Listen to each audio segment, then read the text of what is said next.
आप सबको जय मसीह की। प्रभु का धन्यवाद कि आज है प्रभु के पवित्र उपस्थिति में हमें आने के लिए परमेश्वर ने सहायता किया है। हम बहुत कम लोग यहाँ पर कलीसिया के भवन में हैं इस वक्त, क्योंकि आराधनालय खुले तो ज़रूर है परंतु किसी को आने का इजाज़त नहीं है। केवल जो सेवा करने वाले लोग हैं वो आ सकते हैं, लेकिन इस फेसबुक के माध्यम से हमें सुनने वाले, देखने वाले सभी लोगों को भी हम प्रभु यीशु मसीह के नाम से नमस्कार कहते हैं। जय मसीह की। परमेश्वर सबों को बहुत ऐसी आशीष दे। उसके अलावा यूट्यूब के माध्यम से बाद में जितने भी लोग इस संदेश को सुनेंगे, आप लोगों को भी जय मसीह की। आज जो संदेश परमेश्वर ने मेरे मन में दिया, उस संदेश को मैंने एक नाम दिया है, वो ये है लाल समुद्र एक दृष्टांत, the red sea a parable. दृष्टांत प्रभु यीशु मसीह ने बाइबल में बहुत कहे हैं, उन दृष्टांतों को हम पढ़ते हैं, लेकिन पुराना नियम में जो भी उदाहरण दिए गए हैं वो भी दृष्टांत है।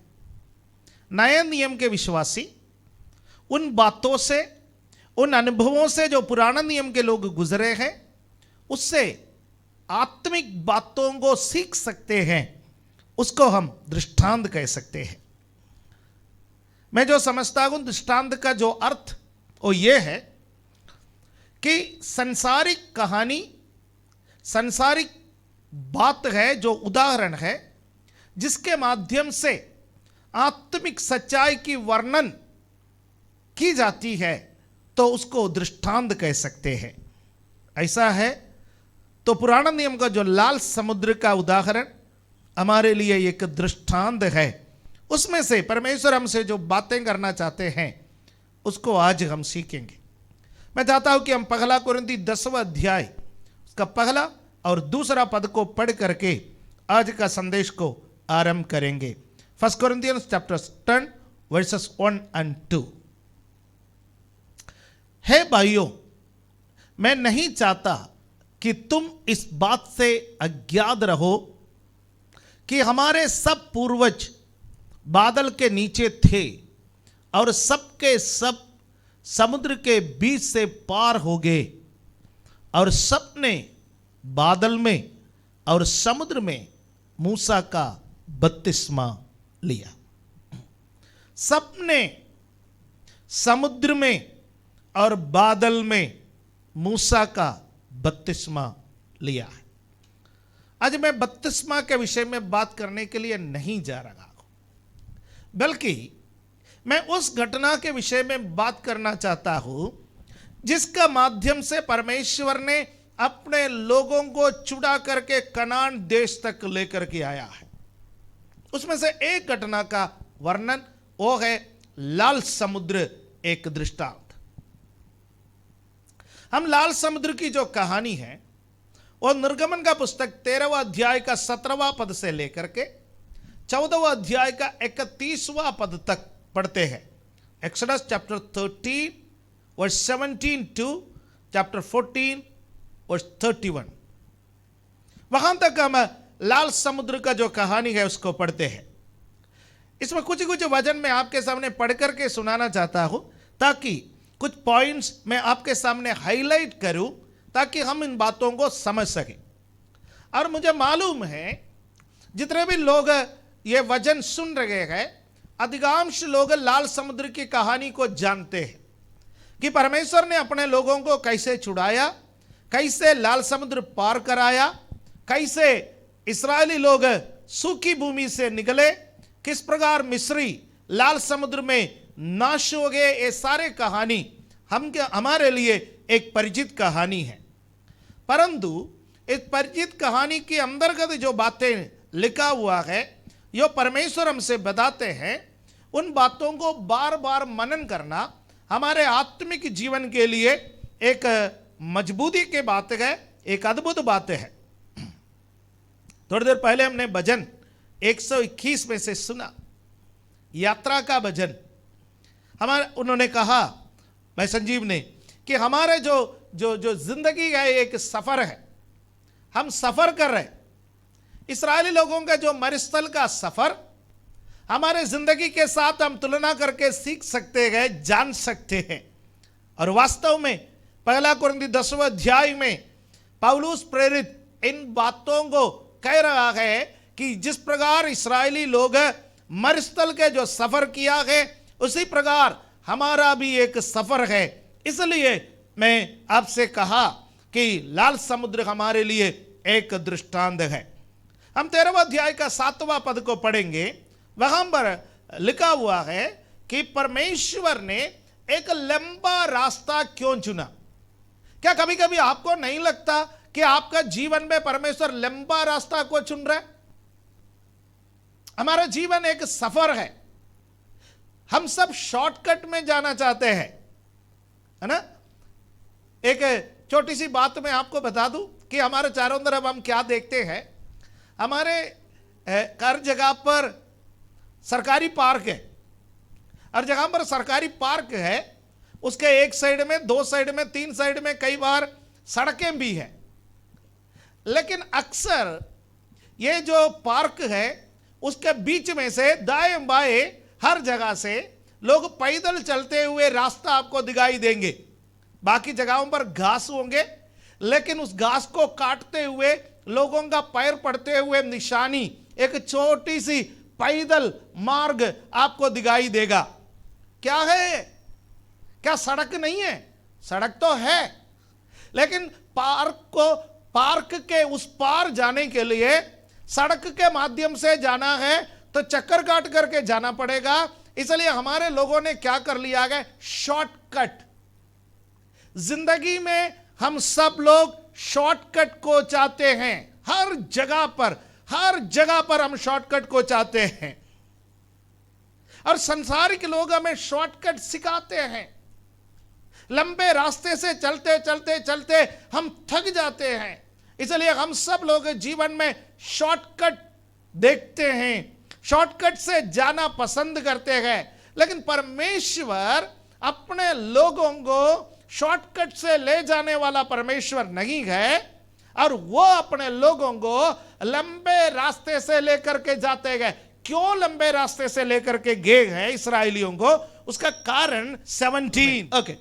जब फिरौन ने लोगों को जाने की आज्ञा दे दी, तब यद्यपि फलिस्तियों के देश में होकर जो मार्ग जाता है वो छोटा था, तो भी परमेश्वर ये सोचकर उनको उस मार्ग से नहीं ले गया कि कहीं ऐसा ना हो कि जब ये लोग लड़ाई देखे तब पछताकर मिस्र को लौट आए। छोटा रास्ता है। इस छोटा रास्ता फिलिस्तियों के बीच में से होकर के निकलता है। और परमेश्वर सोचने लगा, इस्राएली लोग मिस्र में गुलाम थे, हथियार चलाने का तजुर्बा नहीं है इनके पास। और ये जब फिलिस्तियों के बीच में घुस जाएंगे, फिलिस्ती लोग हथियार चलाने में माहिर लोग हैं, और ये लोग इस्राएलियों के विरोध में हथियार लेकर के कूद पड़ेंगे तो लोग डर जाएंगे।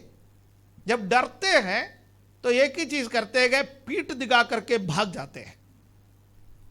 तो परमेश्वर को लगने लगा कि मेरा लोग पीठ दिखा करके भागना ठीक नहीं है, इसलिए लड़ाई को देख करके डर न जाए। इसलिए परमेश्वर ने क्या किया? उनको लंबे मार्ग से लेकर के चला। वो जो मार्ग लंबे से चलता है वो लाल समुद्र का मार्ग है। फिलिस्तियों का देश में से जाने के बजाय परमेश्वर उनको लाल समुद्र के मार्ग में लेकर के गए हैं। वो लंबा सफर है। प्यारो, यदि आपको और मुझे परमेश्वर ने कई लंबे सफर में लेकर के गया है तो वो हमारा फायदे के लिए है।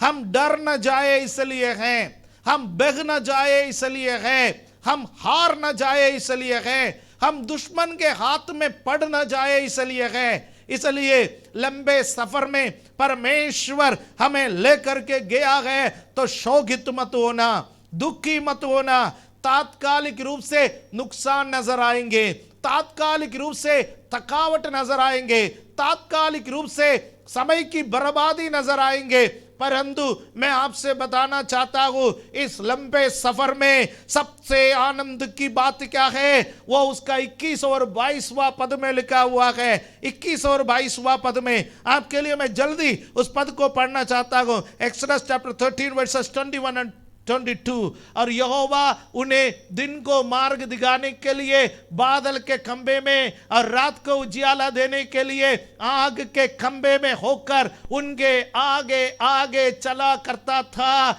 जिससे वे रात और दिन दोनों में चल सके।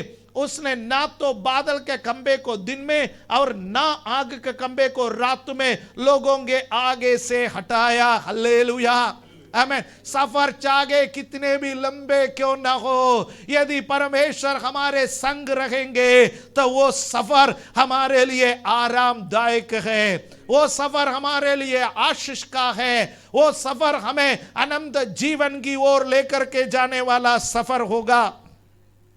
आमीन। इस्राएलियों के संग परमेश्वर रहा है। कैसा रहा है? दिन में बादल का खंबा बनकर परमेश्वर उनके संग रहा, रात में अग्नि का खंबा बनकर परमेश्वर उनके संग रहा है। दिन और रात चलने के लिए परमेश्वर ने उनसे कहा। हालेलुया। दिन में मरुस्थल का जो धूप है वो उन पर असर न डाले, उससे लोग थक न जाए, इसलिए परमेश्वर उनके ऊपर बादल बन करके छाया करता था। हालेलुया, आमीन। सूरज का रोशनी परमेश्वर चाहे तो कम करवा सकता था, धूप को परमेश्वर चाहे तो कम करवा सकता था, लेकिन परमेश्वर ने ऐसा नहीं किया है। परमेश्वर ने सारे धूप को अपने ऊपर ले लिए है। हालेलुया।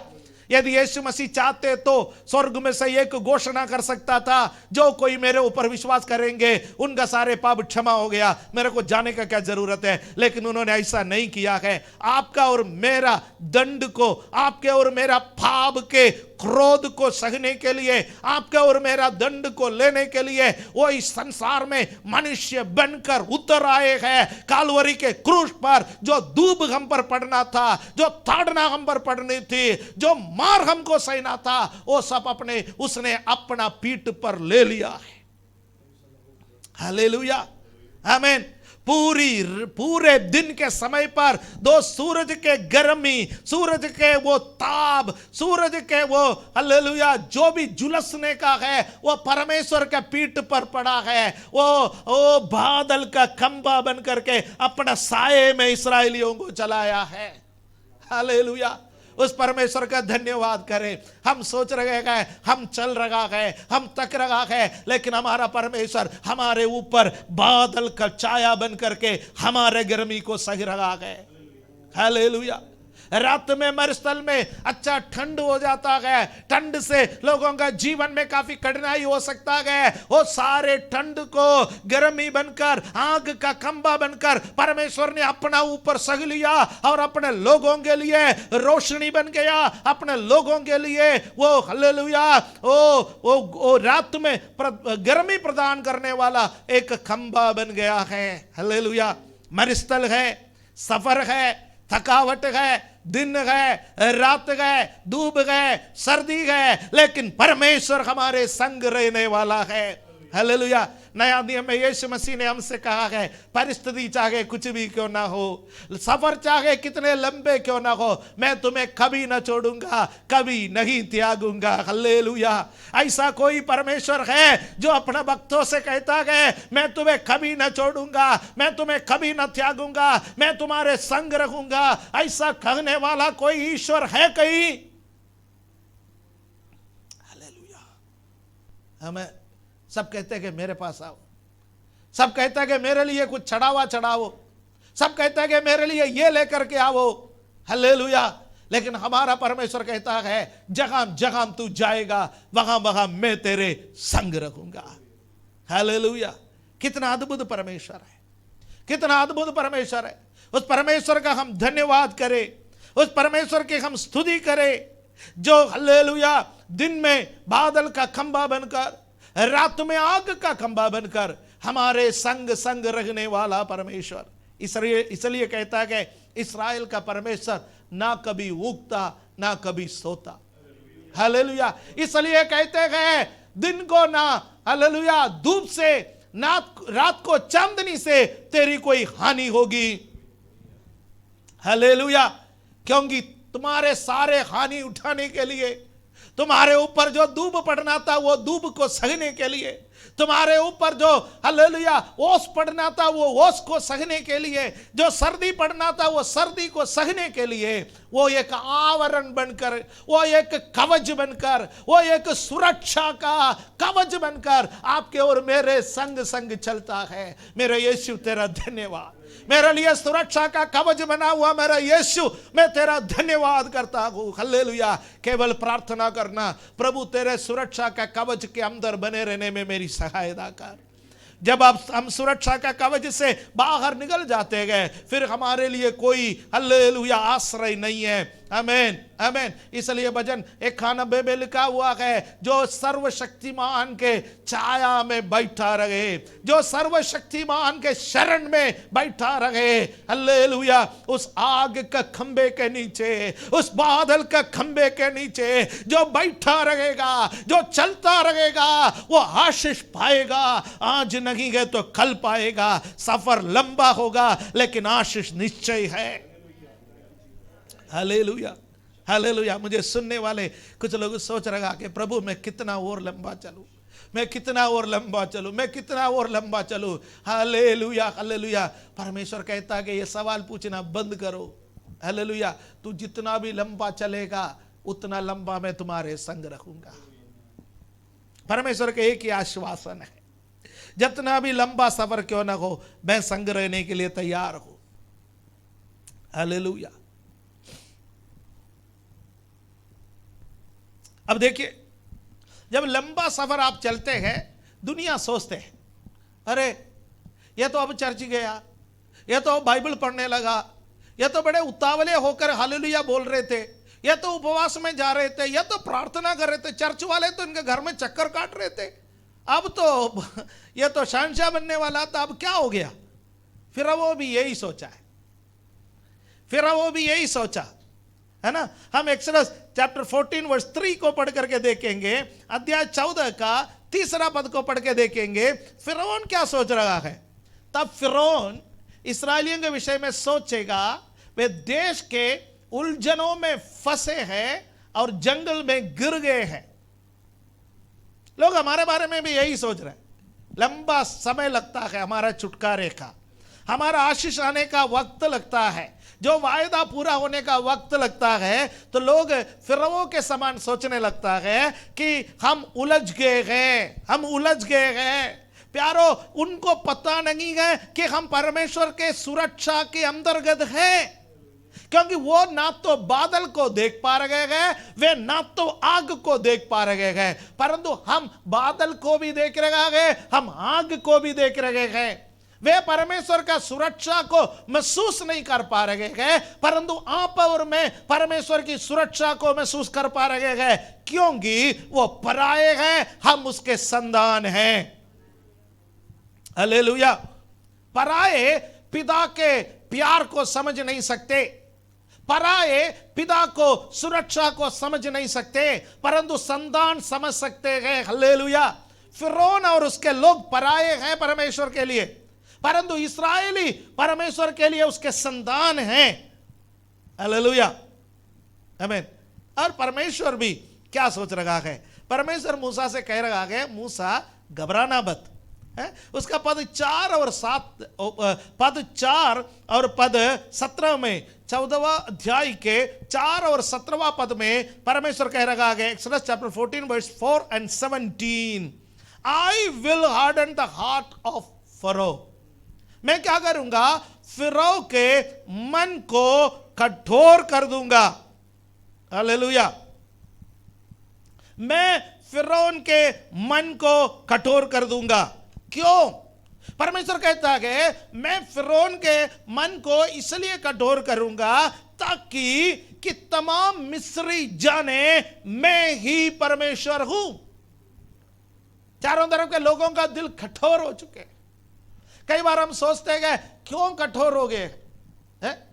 पिछले दिनों में किसी ने प्रार्थना का विषय बताया है, मैं फिलहाल जगह में सुसमाचार सुनाने के लिए जाता हूं, फिलहाल लोगों से मिलता हूं, लेकिन कोई सुनता नहीं है, कोई विश्वास नहीं करता है।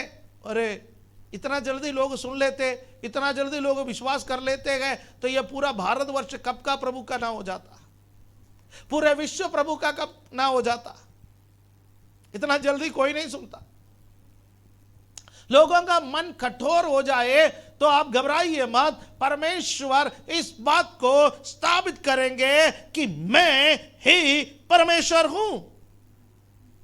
और आप 18वां पद पढ़ने के समय वहां पर लिखा है कि मैं फिरौन के द्वारा महिमा पाऊंगा। परमेश्वर क्या कह रहा है? फिरौन और उसके रथों और सवारों के द्वारा मेरी महिमा होगी, तब मिस्री जान लेंगे कि मैं ही यहोवा हूं। आमीन। परमेश्वर अपने महिमा को दिखाने वाला परमेश्वर है। आपको लंबे ले चलता है, लेकिन वो अपनी महिमा को दिखाएगा, वो अपना सर्वशक्ति को स्थापित करेगा। आपको केवल परमेश्वर के संग रहना है। Hallelujah, right. फिरौन का मन कठोर हो गया। एक समय था फिरौन ने लोगों से बोला, जल्दी जल्दी निकलो यहां से भागो, मेरे यहां मत रहना, क्योंकि तुम यहां रहने की वजह से तुम्हारा परमेश्वर यहोवा मेरे विरोध में आ गए, पगलौटों को मारने लगे। जैसा जैसा आगे निकलो, सोना चाहिए ले जाओ, चांदी चाहिए ले जाओ, कपड़ा चाहिए ले जाओ, जो चाहिए ले जाओ। वो कहने लगा तुम भी निकलो, तुम्हारा बाल बच्चे भी निकलो, तुम्हारे जानवरों को भी ले जाओ। लेकिन जब फिरौन को लगा कि ये फलिस्तियों का देश में से होकर के नहीं निकला, ये लाल समुद्र के मार्ग में से चले, तो उनको लगा कि इस्राएली फंस गए, थक गए, और मैं इनका पीछा करूंगा, इनको पकड़ के ले आऊंगा, पगले से अधिक गुलामी कराऊंगा। फिरौन शैतान का प्रतीक है, वो आपका पीछा नहीं छोड़ता। विश्वासी सोच लेता है कि मैं निकल गया तो निकल गया, मैं उद्धार पाया तो उद्धार पा लिया, मैं बपतिस्मा ले लिया तो बपतिस्मा ले लिया। नहीं नहीं नहीं नहीं, वो आपको छोड़ने वाला नहीं है, वो बार बार आपका पीछे पड़ेंगे। हालेलुया। लेकिन एक बात ध्यान रखना, परमेश्वर आपके संग है, इससे वो अनजान है। वो ये सोच रहा कि अकेले है। परमेश्वर का सामर्थ, परमेश्वर का महिमा, परमेश्वर का शकीना, परमेश्वर का बादल, परमेश्वर का आग आप अनुभव कर सकते हैं, आप देख सकते हैं, परंतु वो नहीं देख पा रहे हैं। वो सोच रहा कि अकेला है, कोई बात नहीं, आने दो। लेकिन लोग जब फिरौन को देखा, एक्सोडस चैप्टर 14 वर्स 10, निर्गमन 14 का 10, उसमें आप देख लीजिए क्या लिखा हुआ है। अध्याय 14 का 10 में इस प्रकार लिखा हुआ है, जब फिरौन निकट आया, वो अपना सेना को लेकर के आया, घोड़े रथों समेत साथ आया, सैनिकों को लेकर के साथ आया। जब फिरौन निकट आया, तब इस्राएलियों ने आंखें उठाकर क्या देखा कि मिस्री हमारा पीछा किए चले आ रहे हैं, और इस्राएली अत्यंत डर गए और चिल्लाकर यहोवा की दुहाई दी। अत्यंत डर गए, इस्राएली अत्यंत डर गए। परमेश्वर के लोग कई बार डर जाते हैं, इसलिए कहते हैं जो डर गया वो मर गया। कोरोना आने से ये कहावत भी बदल गया, जो डर गया वो बच गया, है ना। पहले क्या बोलता था, जो डर गया वो मर गया। लेकिन जब कोरोना आ गया तो ये कहावत भी बदल गया, जो डर गया वो बच गया। डरने वाला मास्क पहनेंगे, डरने वाला सैनिटाइजर इस्तेमाल करेंगे, डरने वाला साबुन से हाथ धोएंगे, डरने वाला घर बैठेंगे, डरने वाला वैक्सीन लेंगे, वो बच जाएंगे। कहावतें भी बदल रहे। इस्राएली यहां पर डर गए, वो कहने लगे फिरौन आ रहा है, घोड़े हैं, रथ है, सेना है, तलवार है, हमें मार डालेंगे। उसका पहला रिएक्शन देखिए, पगला रिएक्शन, यहोवा की दुहाई देने लगे। आपको वो पद पढ़ने का समय, 10वां पद पढ़ने का समय आपको बहुत अच्छा लगेगा। डरते हैं तो क्या करते हैं? यहोवा की दुहाई देने लगते हैं। कुछ लोग प्रार्थना इसलिए करते हैं क्योंकि वे डरते हैं। डर नहीं है तो प्रार्थना नहीं करेंगे। शैतान से डरते हुए यदि आप प्रार्थना कर रहे हैं तो क्रेडिट किसको जाता है? आपको डराने वाले को जाता है। आप कैसे प्रार्थना करते हैं? शैतान से डरने के कारण प्रार्थना कर रहे हैं, बीमारी से डरने के कारण प्रार्थना कर रहे हैं, सांसारिक बातों से डरने के कारण प्रार्थना कर रहे हैं। यदि आपका प्रार्थना करने का प्रेरणा शक्ति डर है तो वो ज्यादा दिन तक नहीं टिकेगा। यदि आपका प्रार्थना करने का प्रेरणा शक्ति आपका पिता के साथ का संबंध है तो वो बरकरार रहेगा। मसीह लोग दो प्रकार से प्रार्थना कर सकते हैं, एक डर के कारण प्रार्थना कर सकते हैं, और मैं कहना चाहता हूं जो डर के कारण प्रार्थना करते हैं वो ज्यादा दिन तक नहीं टिकेगा, सप्ताह भर, महीना भर, साल भर। लेकिन पिता के साथ जिसका संबंध है वो जो प्रार्थना करता है वो जीवन भर। हालेलुया। इसलिए मुझे सुनने वाला कोई भी भाई या बहन डरते हुए अपना जीवन में प्रार्थना करते हैं तो आज आपका प्रार्थना के वो प्रेरणा को आप बदल दीजिए। आप कहिए डर के कारण मैं प्रार्थना नहीं करूंगा, ना मैं करता हूं, मैं प्रार्थना करूंगा और मैं करते रहूंगा क्योंकि मेरा पिता के साथ एक संबंध है। हालेलुया। इसलिए प्रभु यीशु मसीह ने क्या कहा? जब तुम प्रार्थना करते हो, व्यक्तिगत प्रार्थना के बारे में कहा, राइट? व्यक्तिगत प्रार्थना के बारे में प्रभु यीशु मसीह ने कहा जब तुम प्रार्थना करते हो अपने कक्ष में जाओ, अपने कोठरी में जाओ, कमरे में जाओ, द्वार बंद करो। द्वार बंद करके जो पिता तुम्हें गुप्त में देखता है, जो पिता तुम्हारी बातों को गुप्त में सुनता है, उस पिता से बात करो। हालेलुया, आमीन। सामूहिक प्रार्थना है परंतु हमारे व्यक्तिगत प्रार्थना बहुत मायने रखते हैं। वो है परमेश्वर के साथ व्यक्तिगत संबंध। आपका परमेश्वर के साथ व्यक्तिगत संबंध है या नहीं है ये आप और परमेश्वर समझ सकता है, तीसरा बंदा नहीं समझ सकते। व्यक्तिगत संबंध का, व्यक्तिगत प्रार्थना का कोई भी व्यक्ति किसी को सर्टिफिकेट नहीं दे सकते। यदि कोई सर्टिफिकेट दे सकता है वो सर्वशक्तिमान परमेश्वर है। इसलिए रोमियो का पत्री में कहते हैं परमेश्वर का आत्मा हमारे आत्मा के साथ गवाही देता है कि हम परमेश्वर के संतान है या नहीं। राइट? प्रार्थना में क्या होना है? परमेश्वर का आत्मा हमारी आत्मा के साथ बात करना है। क्या बात करेंगे? कि हम परमेश्वर के संतान है या नहीं। हालेलुया। यदि हम परमेश्वर के संतान हैं, परमेश्वर की वाणी को सुनेंगे।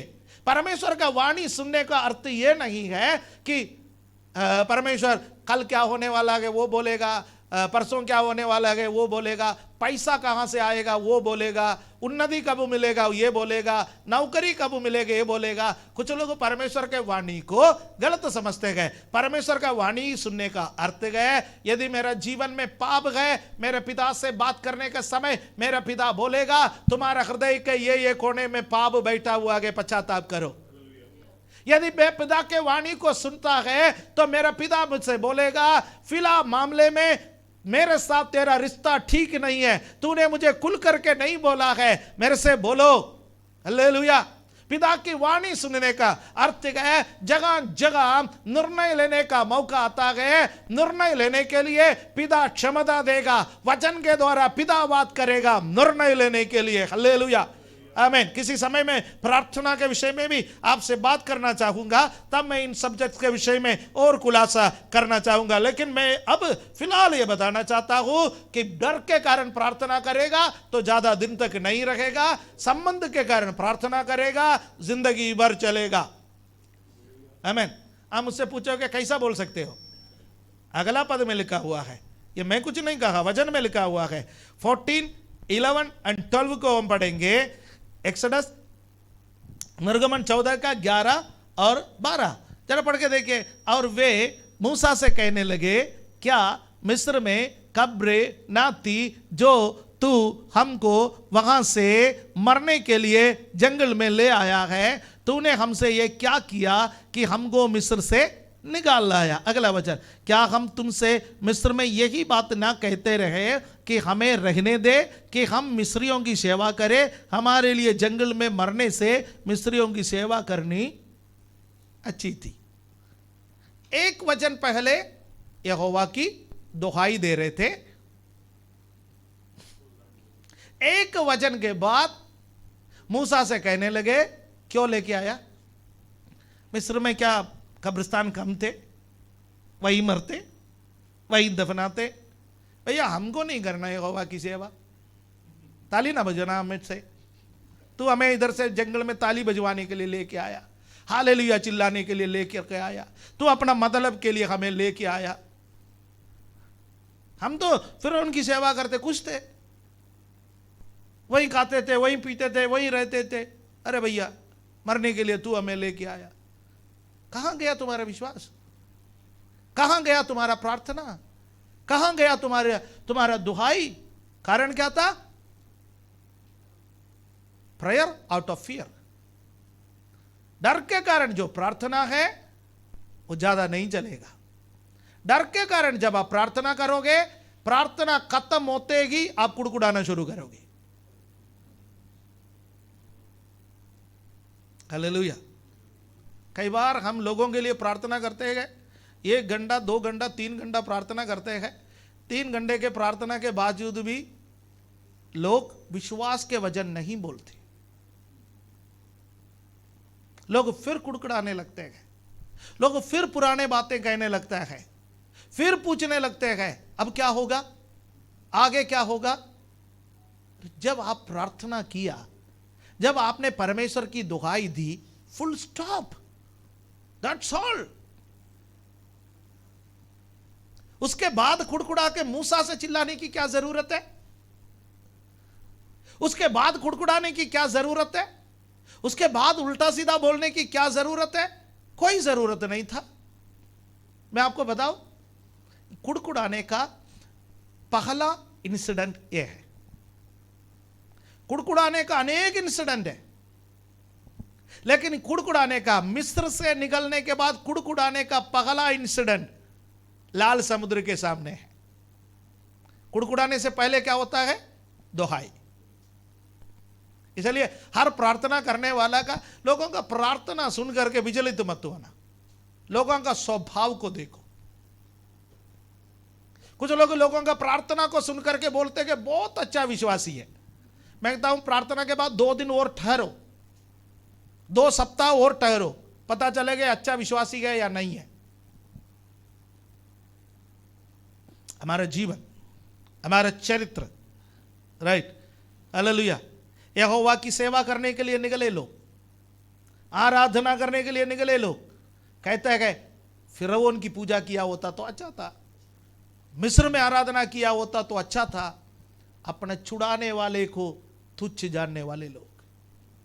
हम ऐसा ना बने, हम ऐसा ना बने। जंगल में ये पीढ़ी पूरा नाश हो गया है तो उसका कारण है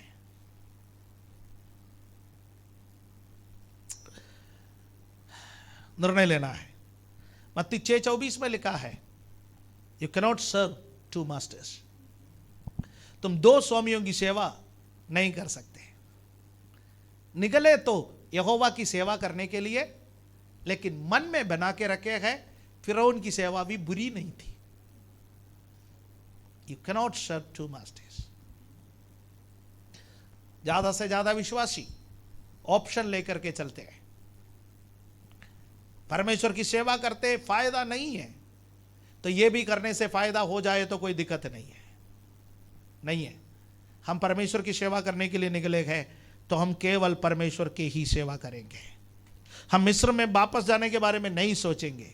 हम फिरौन के सामने घुटना टेकने के बारे में नहीं सोचेंगे। हम संसार के सामने समझौता करने के बारे में नहीं सोचेंगे। हम यहोवा की सेवा करेंगे। हालेलुया।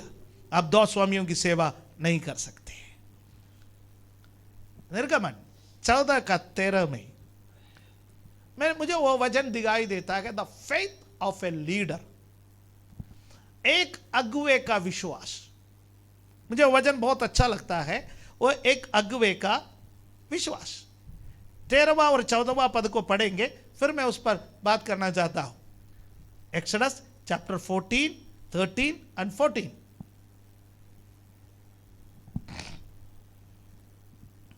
मूसा ने लोगों से कहा, डरो मत, खड़े खड़े वो उद्धार का काम देखो जो यहोवा आज तुम्हारे लिए करेगा, क्योंकि जिन मिस्रियों को तुम आज देखते हो उनको फिर कभी ना देखोगे। यहोवा आप ही तुम्हारे लिए लड़ेगा, इसलिए तुम चुपचाप रहो। यह वचन मेरे हृदय के काफी करीब है। मैं बता देता हूं क्यों।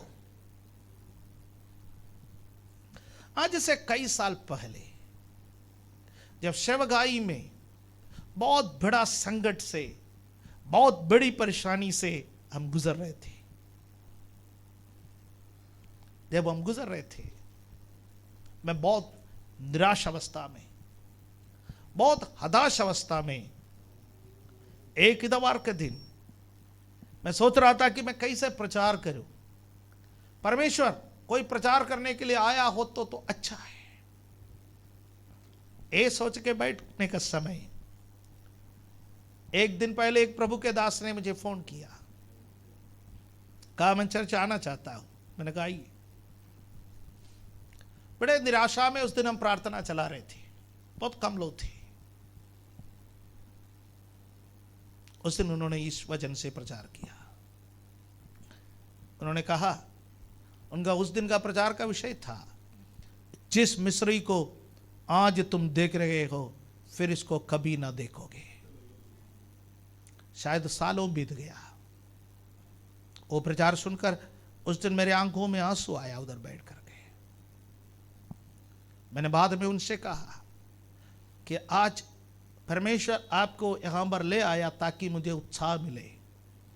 इतने सालों के बाद मैं आज बोल सकता हूं कि जब मैंने विश्वास से उस वचन को ग्रहण किया, वो मिस्री मेरे सामने से हट गया,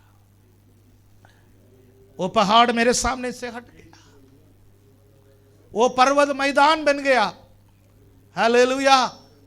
मैं विश्वास करता हूं, जब फॉलोवर्स चिल्लाते हैं, जब फॉलोवर्स पीछे खींचते हैं, तब एक अगुवे कह सकते हैं तुम खड़े रहो, यहोवा का उद्धार को देख सकते हो। Be still and see the salvation of the Lord. Hallelujah. भजन 46 का 10 में लिखा हुआ है, be still and know that I am the Lord. चुप रहो और जान लो मैं ही यहोवा हूं। प्यारो, जीवन में ऐसा क्षण आ सकता है, जीवन में ऐसा सप्ताह आ सकता है, जीवन में ऐसा कठिनाई आ सकते हैं जिस पर आप कुछ नहीं कर सकते, आप मुंह खोल नहीं सकते, आपका पैसा काम नहीं करेगा, आपका पढ़ाई काम नहीं करेगा, आपका सामर्थ्य काम नहीं करेगा। वहां पर परमेश्वर का वचन हमसे कहता है, चुप रहो और जान लो मैं ही यहोवा हूं। आप में से जितने लोगों के सामने आज लाल समुद्र जैसा एक परेशानी है, आप उसके सामने खड़े हैं, आपको नहीं मालूम है क्या करना, निर्णय लेने में आप असमर्थ हैं, आपके चारों तरफ पीछे खींचने वाले लोग हैं, आपको आगे बढ़ने का मौका नहीं मिल रहा है। मैं आज आपके लिए यह भविष्यवाणी परमेश्वर का वचन के अनुसार करना चाहता हूं कि शांत रहो, थोड़े दिन शांत रहो, थोड़े दिन चुप रहो, अन्य भाषा में प्रार्थना करते रहो, आत्मिक आंत के उठा करके देखो, आपके लिए यहोवा युद्ध करेगा। रिममा शगरा दिगरा लगरा, आपके लिए लड़ने वाला एक परमेश्वर है। यहां मूसा कह रहा है, The Lord will fight for you. You need only to be still and know that the Lord is our salvation. यहोवा तुम्हारे लिए युद्ध लड़ेगा और तुम्हें चुपचाप खड़े रहना है. तुम्हें कुड़कुड़ाना मत, तुम्हें बोलना मत, नकारात्मक बातें मुंह से निकालना बंद करो और जानो कि वो तुम्हारे लिए लड़ेगा. आज जो मिस्री को तुम देख रहे हो, आज जो विपत्ति को तुम देख रहे हो, आज जो समुद्र को तुम देख रहे हो, कल ये तुम्हारे सामने यहां पर नहीं होगा. तुम उस पार चले जाओगे. Hallelujah, hallelujah. हमारा परमेश्वर सर्वशक्तिमान है. हमारा परमेश्वर सर्वशक्तिमान है. मैं आपसे पूछना चाहता हूं, आपका विश्वास एक अगुवे का विश्वास के समान है? आपका विश्वास मूसा के विश्वास के समान है? क्या आप कह सकते हैं मेरा परमेश्वर मेरे लिए लड़ेगा? युद्ध यहोवा का है. युद्ध यहोवा का है. हालेलुया. पुराना नियम में इस्राएलियों के लिए परमेश्वर लड़ा है. इस्राएलियों के लिए परमेश्वर उत्तर आया है. वो परमेश्वर आपके लिए और मेरे लिए भी ये नया नियम में भी उत्तर आएगा. हालेलुया. Praise the Lord.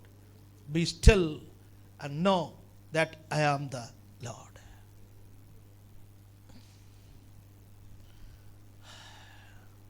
उसका 15वां और 16वां पद में परमेश्वर मूसा से कह रहा है.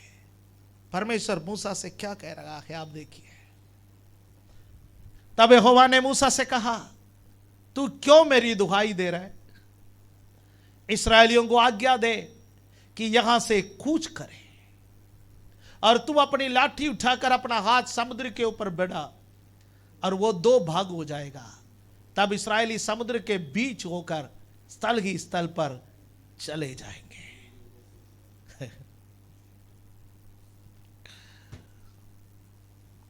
परमेश्वर कह रहा है कि भैया प्रार्थना क्यों कर करके परेशान हो रहे हो? कुछ लोगों से परमेश्वर कह रहा है सब बातों के लिए उपवास कर करके क्यों परेशान हो रहे? मैं प्रार्थना को, मैं उपवास को कम करके आंकने के लिए नहीं बता रहा हूं, परंतु मैं एक बात आपसे कहना चाहता हूं. जिस बात के लिए परमेश्वर ने ऑलरेडी हमारे लिए प्रोविजन दिया, जिस बात के लिए परमेश्वर ने ऑलरेडी हमारे लिए कह दिया, तो उसके लिए फिर प्रार्थना, फिर उपवास नहीं. उसके लिए फिर क्या करना है? एक्शन. विश्वास जीवन एक्शन का जीवन है. इसमें हमें एक्शन लेना है, इस पर हमें आगे बढ़ना है. हालेलुया. परमेश्वर के आवाज मूसा के पास आया, तुम मेरा दुहाई क्यों दे रहे हो? लोगों ने दुहाई देना छोड़ दिया, लेकिन मूसा अभी भी दुहाई दे रहा है. मूसा अभी भी प्रार्थना में है. मूसा अभी भी परमेश्वर को पुकार रहे हैं. परमेश्वर मूसा से कह रहा है, tell the Israelites to move on. इस्राएलियों को कहो कि आगे बढ़ो, आगे बढ़ो. हालेलुया. इस्राएली आगे बढ़ो. विश्वासी, परमेश्वर ने आपको पीछे जाने के लिए नहीं बुलाया, मिस्र में वापस जाने के लिए नहीं बुलाया, फिरौन के सामने घुटना टेकने के लिए नहीं बुलाया, शैतान के पास वापस जाकर के समझौता करने के लिए नहीं बुलाया. आगे बढ़ो. विजय आगे बढ़ने वालों के लिए है, आगे बढ़ने वालों के लिए जीत है. और मूसा से कह रहा है, आप अपना लाठी उठाओ और समुद्र की ओर बढ़ाओ. अगुआ विश्वास से कदम उठाए, अगुआ विश्वास से काम करे. परमेश्वर का वचन रूपी लाठी आज हमारे हाथों में परमेश्वर ने दिया है, उस लाठी का प्रयोग कर लीजिए. हालेलुया. वचन रूपी लाठी दिया है तो उस वचन का प्रयोग नहीं करेंगे, और खाली प्रार्थना करते रहेंगे और कोई हमारे लिए लड़ने के लिए आएंगे सोचते रहेंगे तो काम नहीं चलेगा। आमीन, हालेलुया। उसका परिणाम स्वरूप क्या हुआ? उसका परिणाम स्वरूप यह हुआ कि परमेश्वर का जो स्वर्गदूत 19 और 20वां पद में यहोवा का दूत जो इस्राएलियों के आगे आगे चल रहा था वो पीछे आ गया है, इस्राएली और मिस्री के बीच में आ गया है। हालेलुया, आमीन। और एक और बात हो गया कि जो आग का खंबा या जो बादल का खंबा, आग का खंबा और बादल का खंबा दोनों एक है। दिन में क्या है?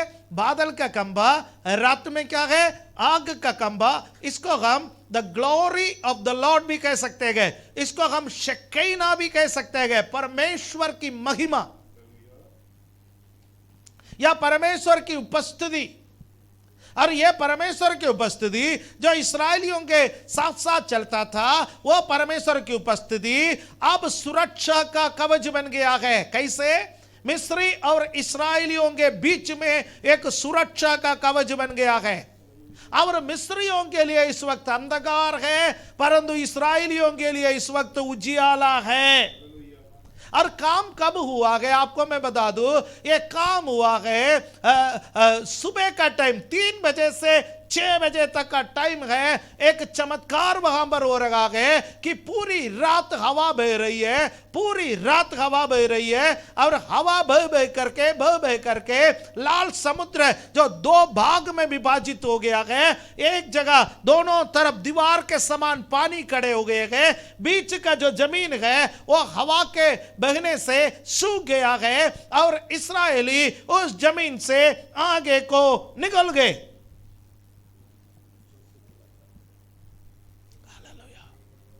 आमीन। वह लाल समुद्र में भी मार्ग खोलने वाला परमेश्वर है, मनुष्य के बुद्धि से परे काम करने वाला परमेश्वर। इस्राएलियों का बुद्धि में यदि सोचते तो या तो परमेश्वर उतर आता और फिरौन और उसका सेना को मार डालता, एक ऑप्शन है। दूसरा ऑप्शन यह है कि इस्राएलियों को परमेश्वर इतना युद्ध करने का सामर्थ्य देता कि फिरौन और उसका सेना से युद्ध करता। इस्राएली या मूसा अपने जीवन में कभी भी नहीं सोचा ऐसा एक राह परमेश्वर उनके लिए खोलेगा। हालेलुया। परमेश्वर आपके लिए ऐसा कार्य करने में सामर्थ्य है जो इतिहास में अभी तक नहीं हुआ, मैं ये विश्वास करता हूं। इसलिए पौलुस कोरिन्थियों के पत्री में क्या कहता है? परमेश्वर अपने प्रेम करने वालों के लिए जो बातें रखा है वो किसी के आंखों ने नहीं देखी, किसी के कानों ने नहीं सुना और किसी के चित्त में अभी तक चढ़ा भी नहीं है।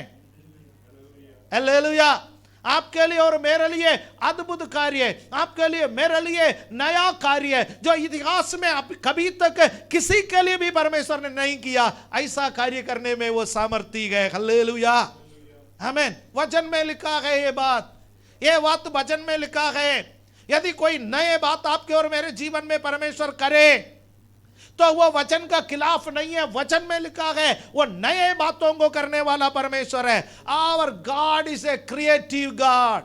हमारा परमेश्वर वो रचनात्मक परमेश्वर है। सारे रचनात्मक कार्य उसी से निकलते हैं। हालेलुया, आमीन। लाल समुद्र को परमेश्वर ने विभाजित किया है, लाल समुद्र को परमेश्वर ने विभाजित किया, इस्राएलियों को उसमें से निकाला। आमीन। मैं हमेशा एक कहानी बताता हूं, सालों से मैं कहते आया हूं। एक नास्तिक बंदा लाल समुद्र की कहानी बताने वाली एक माता जी के पास गया, कहा तुम्हारा परमेश्वर ने कोई बड़ा काम नहीं किया। अम्मा लाल समुद्र के बारे में आपको नहीं मालूम है लेकिन हमको मालूम है। लाल समुद्र जो है इतना बड़ा समुद्र नहीं है, वो लाल समुद्र के छोटे हिस्से होते गए और वहां तो घुटने तक कभी कभी पानी होता गया, तो परमेश्वर ने इस्राएलियों को घुटने तक पानी में लेकर के गया। इसमें कौन सी बड़ी बात है? तुम्हारा परमेश्वर ने कौन सी बड़ा काम किया गया? विज्ञान के बारे में देखो, विज्ञान बहुत है। हम तो परमेश्वर को मानते नहीं है, हम विज्ञान को मानते हैं।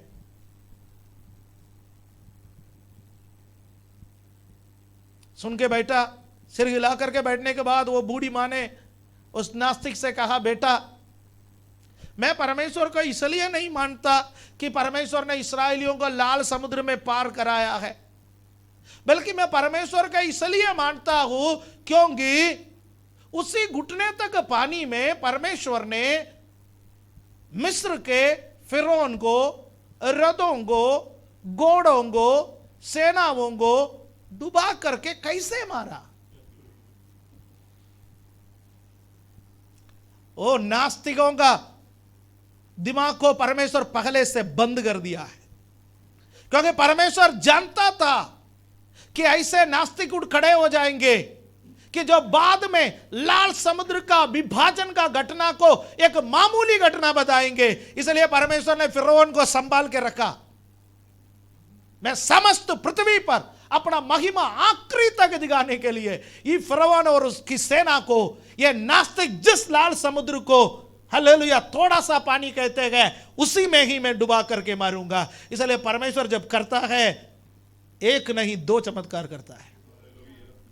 एक चमत्कार में परमेश्वर ने पूरी रात हवा चलवा करके इस्राएलियों को लाल समुद्र के उस पार चलाया, और जब इस्राएली सुरक्षित लाल समुद्र के उस पार चले गए और फिरौन ने अपने सेना से कहा, चलो भैया मौका मिल गया है, अब तक हमारा बाउंड्री ये था, अब हमारा बाउंड्री का विस्तार उधर भी होगा, लाल समुद्र के उस पार भी हम जाएंगे, लाल समुद्र के उस पार भी हमारा साम्राज्य का हम स्थापना करेंगे, और वो इस्राएली हमारे लिए जो मार्ग खोल रखा है हम उसी के अनुसार करेंगे।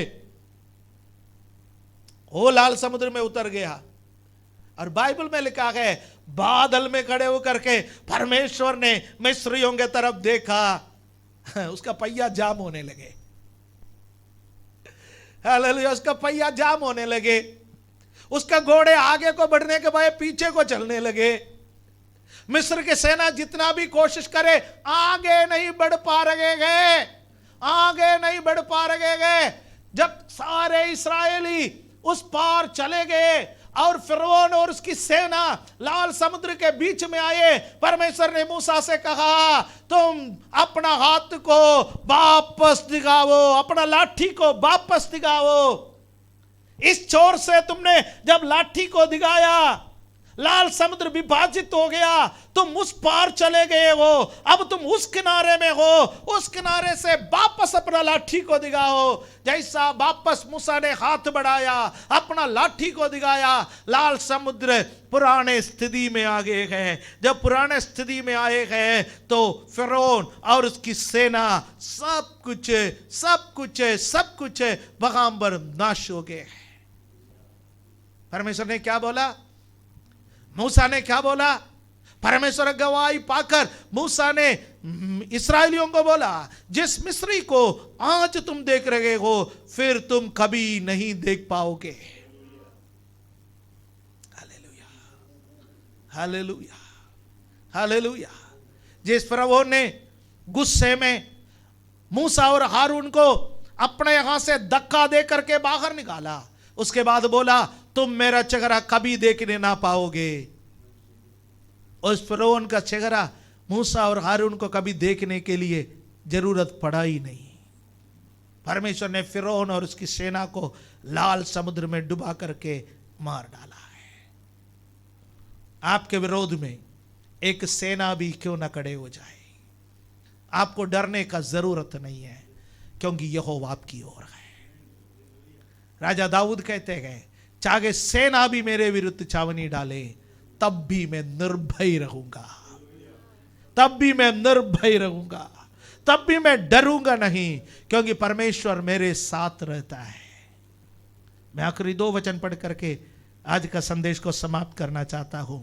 एक्सोडस चैप्टर 14 वर्स 30 एंड 31, 14 अध्याय का 30 और 31वां पद। इस प्रकार यहोवा ने उस दिन इस्राएलियों को मिस्रियों के वश से इस प्रकार छुड़ाया और इस्राएलियों ने मिस्रियों को समुद्र के तट पर मरे पड़े हुए देखा। और यहोवा ने मिस्रियों पर जो अपना पराक्रम दिखलाता था उसको देखकर इस्राएलियों ने यहोवा का भय माना और यहोवा की ओर उसके दास मूसा का भी प्रतीति की। चमत्कार लोगों के जीवन में परमेश्वर का भय लाता है। चमत्कार लोगों के जीवन में परमेश्वर के दासों पर प्रतीति करने के लिए एक प्रोत्साहन देता है, लेकिन थोड़े दिन के लिए। चमत्कार देकर के विश्वास करने वाला थोड़े दिन विश्वास करता है। यही इस्राएलियों का जीवन हमें सिखाता है। यहाँ पर बड़े नाच गाने, यहाँ पर परमेश्वर की महिमा, परमेश्वर की स्तुति करने वाले इस्राएली थोड़े दिन आगे चल करके फिर कुड़कुड़ाने लगते हैं। हम हमारे जीवन के बारे में सोचे, वो इस्राएलियों को छोड़िए, अपने जीवन के बारे में सोचिए। हमारा जीवन कैसा है? हमारे जीवन में परमेश्वर के खिलाफ बोलने का आदत है, कुड़कुड़ाने का आदत है, वापस जाने की इच्छा है, तो उसको आज यहीं पर खत्म करें। हमें मिस्र में नहीं जाना, हमें कनान में जाना है। हमें फिरौन की सेवा नहीं करना, हमें परमेश्वर की, यहोवा की सेवा करना है। जिस परमेश्वर ने हमें छुटकारा दिया, जिस परमेश्वर ने हमें जीवन दिया, जिस परमेश्वर ने अपने आखिरी बूंद लहू तक हमारे पापों के लिए बहाया, हमें उस परमेश्वर की सेवा करना है। जिए या मरे, उस परमेश्वर पर बने रहना है। इसके अलावा जीवन का कोई लक्ष्य नहीं होना चाहिए। जीना मसीह है, मरना लाभ है। चाहे लाल समुद्र सामने खड़े हो जाए, चाहे फिरौन और उसकी सेना सामने खड़े हो जाए, सारे दुनिया हमारे खिलाफ खड़े हो जाए, परमेश्वर पर आस लगा करके रखना है। विश्वास जीवन से पीछे कभी नहीं हटना है। हमारे अवस्था, हमारे हालातों को बदलने में परमेश्वर सामर्थ्य है। ओवरनाइट यहां पर परमेश्वर ने हालातों को बदल दिया है।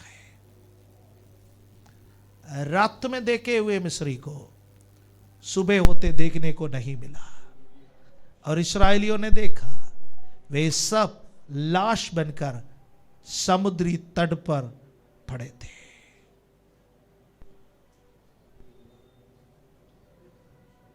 अपने आंखों को बंद करें। लंबा सफर से ना डरे। यदि वो मुझे लंबा सफर में ले जा रहा है, वो मेरा हानि के लिए नहीं है, वो मेरा लाभ के लिए है।